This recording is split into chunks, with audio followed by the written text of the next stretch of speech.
Welcome back, everybody, to the channel. It's me, Alejandro Mendoza, or the Nerdy Chicano. Either way, how you say it, it's all good here. And we're back again for another video as we conclude our look through Abbas Kiarostami's The Koker Trilogy from the Criterion collection. And we're going to be completing this set today as we review the last film in it, Through the Olive Trees.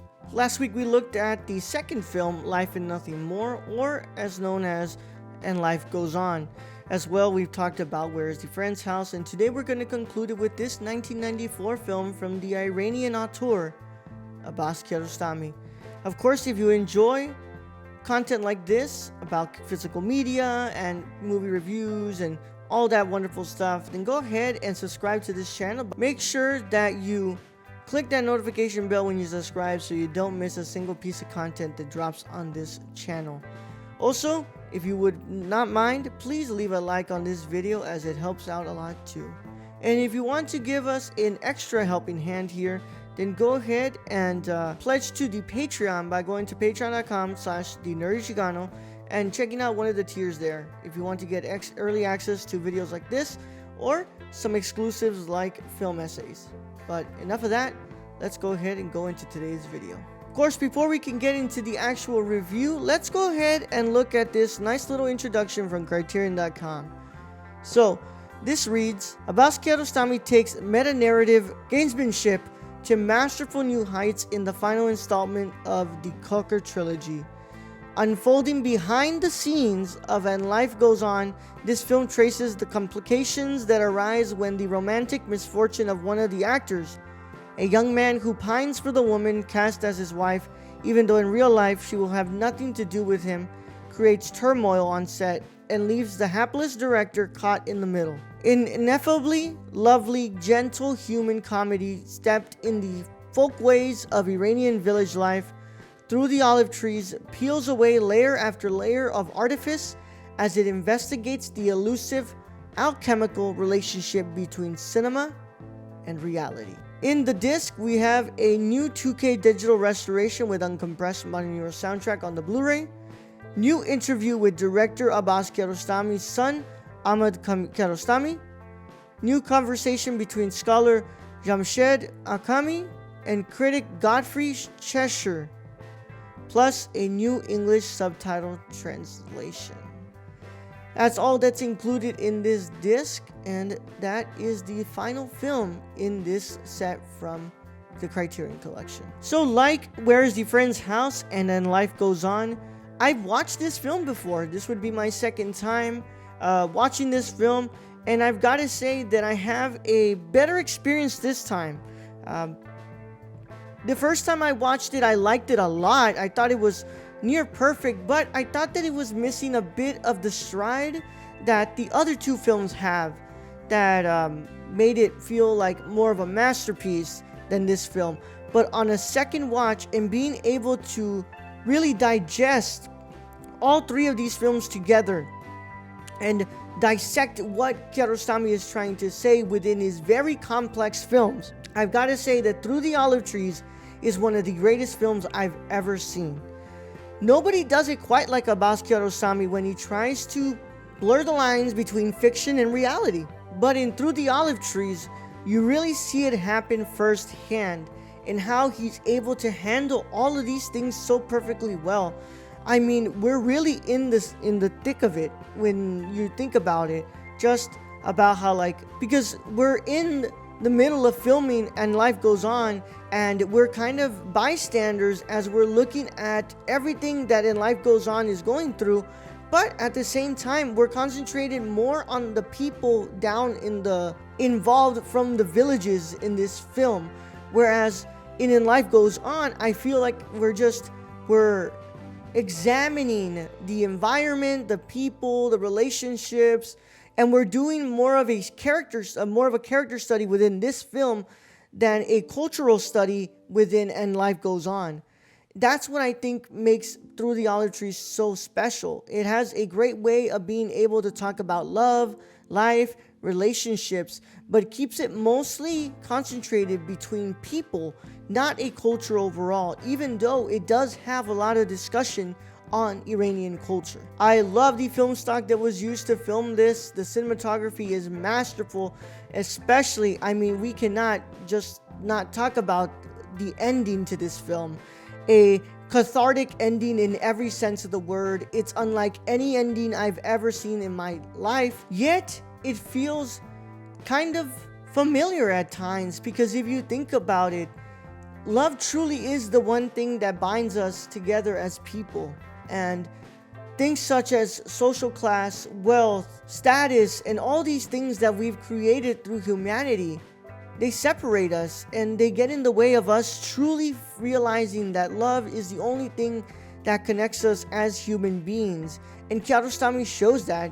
And it feels so familiar because, in a sense, I feel like all of us have felt this way before. We've all wondered what it feels like to chase after the person that we love through a grand field and ask for that question and ask for reciprocated feelings as we, are in this grand scheme, in this grand space where no one can hear you and you feel like you two are the only people on earth. And it feels familiar in that sense, but it's what makes it such an incredible ending, and I love every minute of it, and truly a masterpiece when you think about it. I think that the pacing is fantastic. There's nothing that really, feels like it's left out. There's nothing that's like getting pushed aside. Everybody pretty much does a great job at being able to formulate a cohesive narrative, and I mean, it's just hard to find faults in this movie. This is a perfect trilogy, and they all have different things to say, but they all kind of culminate into this final film that it really brings out all of the things that Kiarostami is trying to say. Now let's talk about the restoration. So I watched this on a Panasonic 4K player on my TCL 4K TV, and I benefited from some upscaling. Now, when I watched this before, the first time when I got this set from Brad, I watched this on my Xbox One on a LG HD TV, and I've got to say that the difference between both of them is, well, it's astronomical. I mean, the upscaling really brings out a nice sort of crispier resolution while being able to keep the grain and all the things that make it feel like a film from 1984.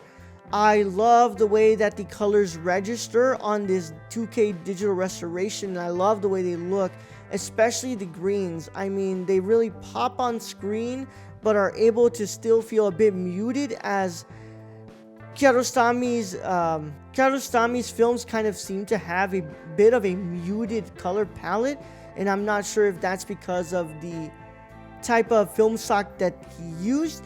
But in this one, even though it's a bit muted, it still is able to pop out on the screen, and you're able to grasp at the colors of this screen on the screen. There's so many incredible scenes where you can really point out the amazing restorative work that was done on this film. I can tell you that every time they're out in the scenery, and those scenes where they're actually shooting the scene with the guy and the girl, you can really tell how beautiful the skin tones register on the film stock. And I'm just left in awe at the work that was done on these restorations, and I love the way they look. Of course, there's nothing to complain about when it comes to the audio either. I loved every second of being able to watch this film and listening to a great mononeural soundtrack. There's nothing to really complain about. No hissing, no scratches, and nothing like that. It sounds fantastic. It sounds like it was cleaned up correctly, and there's really not a lot for me to say. Of course, like, this isn't a 5.1 digital surround sound and something like that, but when it comes to films like these, you don't really need anything like that. You just need a good audio track that's been cleaned up, and you can tell that it matches well with the other sound effects that are included in the film. But when it comes to the video and audio side of this restorations, they are near perfect and they look fantastic. I'm nowhere near being interested in a 4K release of these films. I'm glad that they are present in the format that they are present in. It's like we have to just start thinking about what really deserves a 4K treatment and what really would be helped by having a 4K treatment. And I think films like the Koker Trilogy don't really need that. I think that a 4K digital restoration done to it and being presented on a Blu-ray disc would be great. But for now, what we have, honestly, it looks great, it sounds great, And I'm glad that I had the chance to talk to you all about this incredible set right here. Of course, the Criterion sale is going on right now, so if you go out to purchase some, I highly recommend the Koker Trilogy.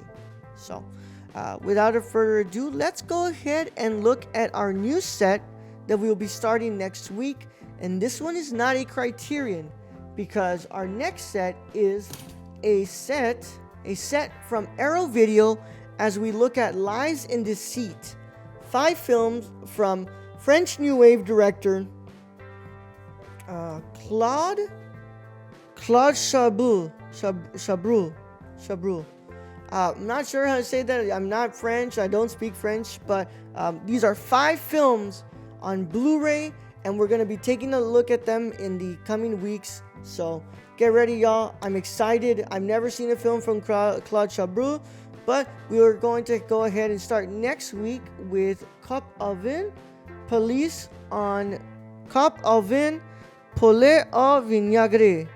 And then we will do Inspector Lavardin, Madame Bovary, Betty, and then Torment. But without further ado, we'll have this to look forward to, and I'm so excited to continue on with these reviews for you all. But in the meantime, if you do not follow me on social media, make sure you follow me at The Nerd Chicano on everything: Twitter, Instagram, TikTok, Letterboxd, Serialize, and on Twitch. I'm going to be hosting a giveaway, y'all. I'm currently going to be fundraising some money for a photo shoot that we're going to be doing with a model, and that we're going to be doing based on a concept that I have thought of. So keep your eyes peeled for the channel. I'm going to have a video detailing about the giveaway, but of course, just keep your eyes, pay attention to what goes down on the channel when that video goes up. Also, check out what we're doing on the Nerdcore by visiting our website at thenerdcore.com and checking us out on both YouTube and Twitch at the Nerdcore. We're the same username on both of them. But of course, that's all we've got for today, and we're going to start our journey through Lies and Deceit, 5 films from Claude Chabrol, as we look at this Arrow Video set next week. But in the meantime, to my wonderful cinephiles and renowned scholars, celebrate the love of cinema today, tomorrow, and every day after. Catch you all in the next one, guys. Bye-bye.